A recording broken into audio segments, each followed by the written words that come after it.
Hello everyone, and in today's video I'm going to give you my guide and show you the principles I use to sell more low content books on Amazon. Now my name's Paul Miles and I do videos on how to make it, keep it and grow it, and that's your money I'm talking about. And if you like videos like that, then please remember to subscribe, hit the subscribe button and also hit the bell to receive notifications when I produce the next video. And if you do like the video, give it a thumbs up. Okay, so if you're in the low content book business, the idea is to sell books. And the more you sell, obviously the more money you'll make. However, the low content book business is quite competitive now. That's because it's becoming a more popular make money online theme. So the competition to make money, to sell books is greater. So it's becoming more difficult. However, there are steps you can take to sell more books and to get ahead of your competition. And I'm going to give you the 7 principles that I use to help sell more books. And this will be an overview of the 7 principles. So first of all, you want to be looking at the niche that you're in. Now this is looking at a compromise between the competition, i.e. what is your competition, and whether books are actually selling. So you want a niche where books are selling, people are buying those books, and you want a niche where the competition isn't, overly great, isn't overly competitive.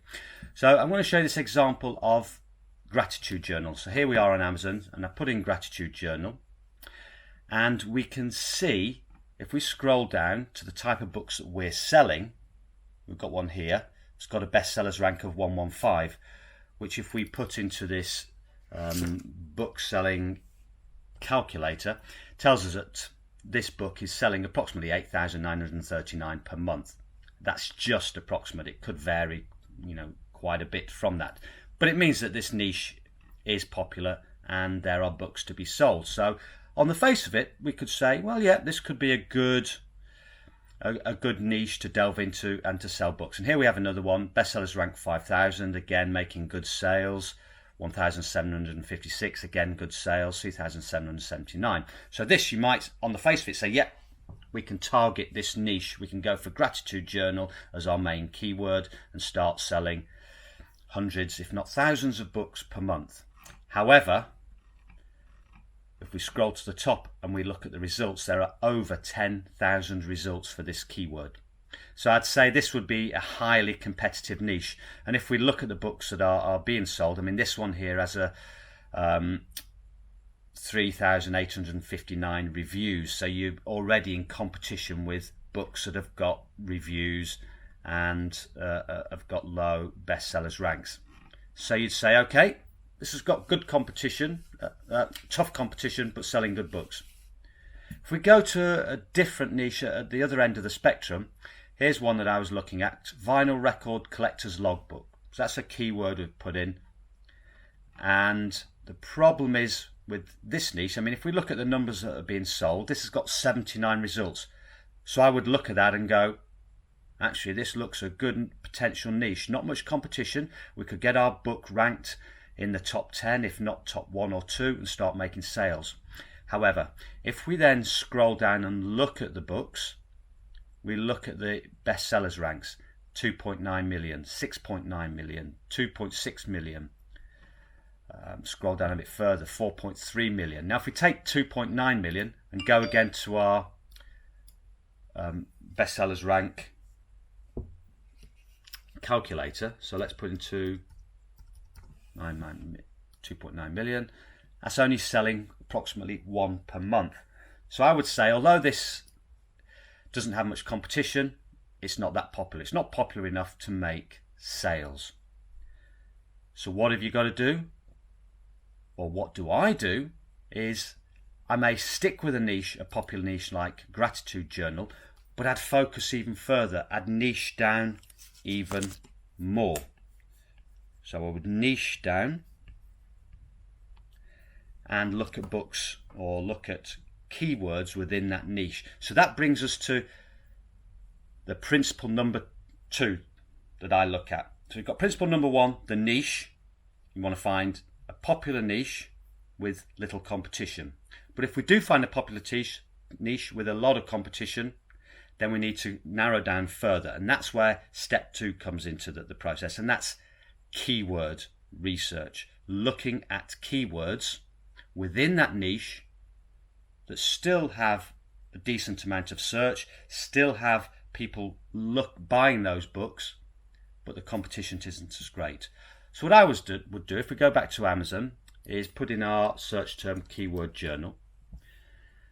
Now you'll see we have all these suggestions from Amazon, and these are keywords that we would delve into a bit more and research a bit more. Now if you download the Chrome plugin AMZ, AMZ Suggestion Expander, you will also get these keywords listed. Now I'm not going to go into detail about keyword research on this video, but I'll show you just in general what I do and how I assess my keywords just briefly. So I would get a spreadsheet. I would start making a list of these keywords, and then I would start to do some work and put research into each keyword and see if we can find that holy grail of sales with little competition. So let's take this one for example, gratitude journal and devotional for kids. So I'll put that in the search bar.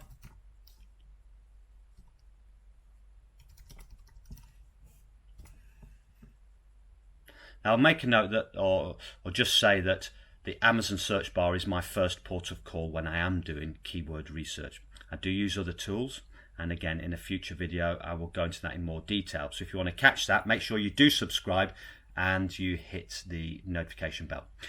So now straight away I'm looking at this and I'm thinking, well, competition is less than 1,000, and that's what I look for each of my keywords. So less than 1,000 competitors, or less than 1,000 results. So it's got 332, which is good. Now the next question to ask is, are the people, or are these books that are being found for this particular keyword, are they making sales? So we could go down here. Well, this book has got a bestsellers rank of 99,840. We've got one here that comes up. This is for kids, 442. 115, I think that appeared on the last search. Christian Gratitude Journal for Kids, 83,000. So if we put in 83,000 into our bestsellers rank tool, calculate the sales, approximately this will be making 57 sales per month, which is good, is reasonable.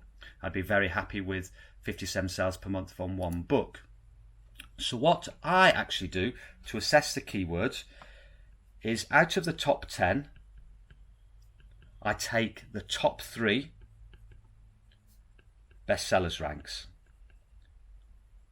and then I'll take the average. So I'll add them together, divide by 3, and get an average bestsellers ranks for the top 3 books in the top 10. Okay, now I will then look at what number I get, and if the bestsellers rank is less than 300,000, then I would say that I'd be happy to go and pursue this particular keyword. Because if we look on our calculator again, 300,000 gives us about 16 sales per month. Now say in a worst case scenario, I mean, if you can rank the book at number 1, you might get that number of sales. But if you're in the top 10, you may be looking at half, quarter of that. Now if a book can sell 4 copies per month, I would be happy with that. That would make $8 per month, $96 per year. Over a few years, obviously, what was that, 270, approximately 290 books, $290 you would make from that book over 3 years. And I look at the long-term projection of each book. But what I find is that some books you will sell way more than that. Some, you may say sell less. So I've got some books where I sell 200 to 300 a month, and that compensates for those that don't sell as much. But as a general guide, I look for an average bestsellers rank of less than 3,000 and search results of less than 1,000. And I do this for all my keywords. I mean, I do my keyword research, I have a whole list on a spreadsheet and do that for each one. And that will then determine which keywords I will then focus on. So then I'll optimize my listing with the keywords that I choose. Now I will put in the title a short tail keyword, so a keyword that might be 2 or 3 words that has a lot of results, but preferably less than 1,000, which is selling well. So a quite competitive keyword. I'll target that in the title. So a short tail keyword that's competitive. And then in the subtitles, I'll use 2 further keywords that are less competitive, but still obtaining reasonable sales. And the reason I do that is because ideally, I'd like my book to rank at number 1 for the main title, but that's going to be difficult. I'm going to hopefully pick up sales from that keyword in the title. Now the keywords in the subtitle, they're the ones that I really want to rank in the top 10 of searches when someone puts that keyword into the search bar. And then keywords, single words that I don't use in my title or subtitle that I found whilst doing my research, I will put into the 7 boxes. Now I'll also put keywords in the description, and that's useful for things like Google search. So if someone puts that keyword into Google, there's a possibility that that book may appear. And again, it's just a little extra thing to help you get more sales. Then the next factor, the next principle is the cover. The cover design is important because the cover design is going to be the thing that people look at, it catches their eye, and you get clicks. So the cover is important. And you can do that yourself, or you could outsource it. If you're not very good at graphic design, or you're not comfortable with it, then you can always outsource it. And you can go to sites like Fiverr to do that, or Upwork. They're probably the 2 most popular outsourcing websites that people use. And the factors that make a cover look good are the colours, the combination of colours, whether they're complementary to each other, the positioning of the words on the cover, and the style of the words, the font. Okay, so that's important if you're going to get that click and then ultimately the sale. Now the next thing, in order to sell more books, is you're going to need reviews. Now the best way to get reviews is to produce a quality book. Now you can't do much input into the quality of the cover or the paper. That's down to Amazon and their print-on-demand machines and the paper that they use. But what you can contribute to is the quality of the cover design and the quality of the interior design. So the cover design and interior design. These are the things that when somebody receives a book, they're going to be impressed. They're going to like it. They're going to love it. And if they do, there's a good chance that you will receive a review. And if you can get a review, then you kick the Amazon machine into action. And what do I mean by that? Well, if you get a review, Amazon then starts to take notice of your book. And once it takes notice of your book, it starts pushing it up the search rankings. When someone searches for something in the Amazon search bar, it'll start putting your book forward as something that people like and something that you may be interested in buying. So it just triggers that, what I call the Amazon machine. And I've noticed that on a lot of my books, as soon as I get a review, bang, I start selling more because Amazon starts to push your book. And you can only get those reviews by having a good quality cover design and a good quality interior design, something that customers like. Don't start trying to get false reviews or getting friends or family to review your books. That doesn't work. You'll get found out, you'll get your KDP account banned, and it's all over. So the next principle is marketing. And what I mean by marketing is building links to your books, so you can get customers from other sites going to your books, and also links to your sites gives your book a little extra juice in the Amazon search algorithm. There's sometimes a bit of controversy on this. However, I've found, particularly in books that I've written, if I've got links to the book, it seems to give it just a tiny bit of boost. And we're looking at lots of small boosts all working together to get your books listed and get them in front of customers' eyes. So you could put a link to your book on Twitter. You could put it on Facebook.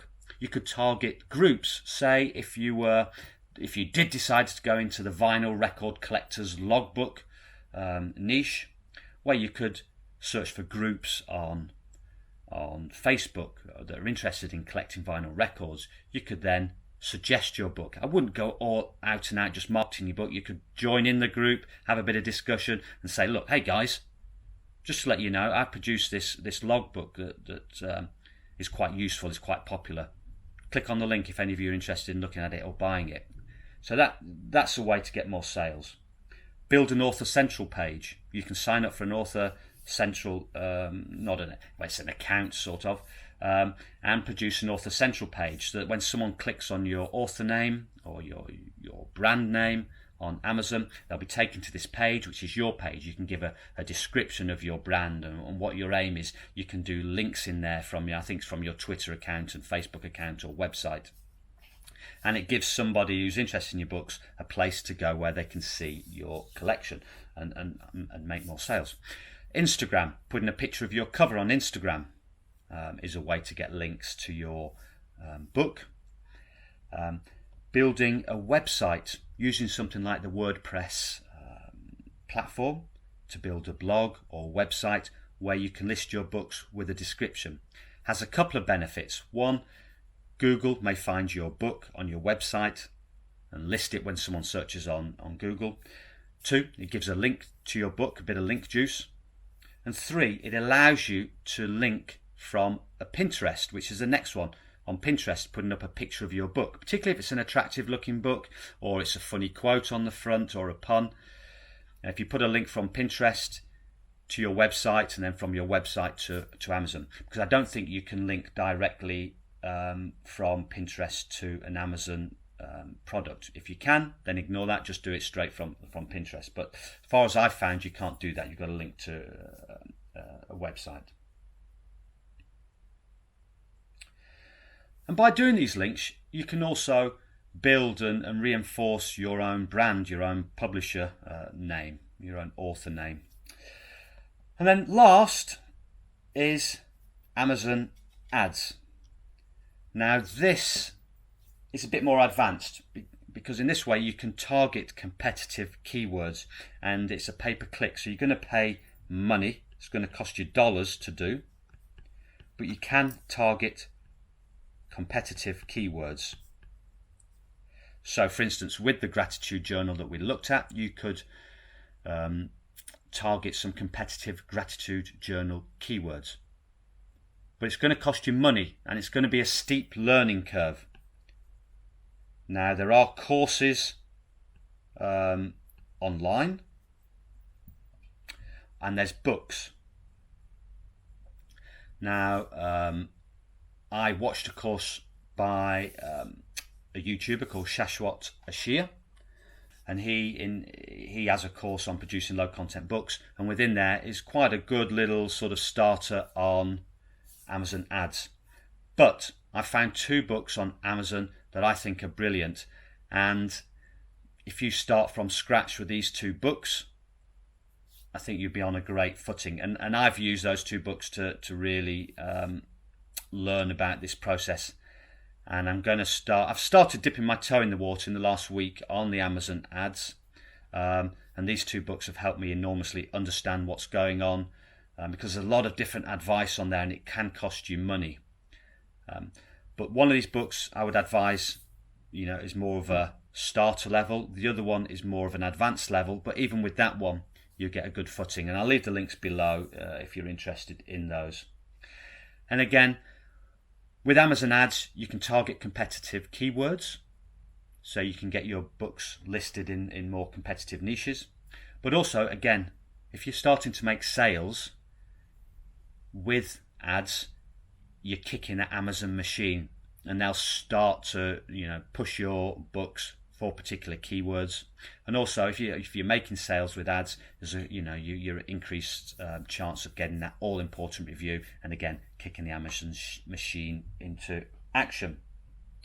So those are my 7 principles, which are niche, keywords, optimized listing, the cover, getting the reviews, marketing the book, and Amazon ads. If you were to ignore Amazon ads for the moment, that's fine. Choose the first 6, concentrate on those. I'm going to go into detail in these other areas soon. So remember, click subscribe, click the notification bell, so as soon as I do videos on those, you'll be one of the first to watch them, and you can get a boost on the competition. So that's it for now. I hope you enjoyed the video. I hope you found it useful. Give it a thumbs up if you did. And until next time, goodbye.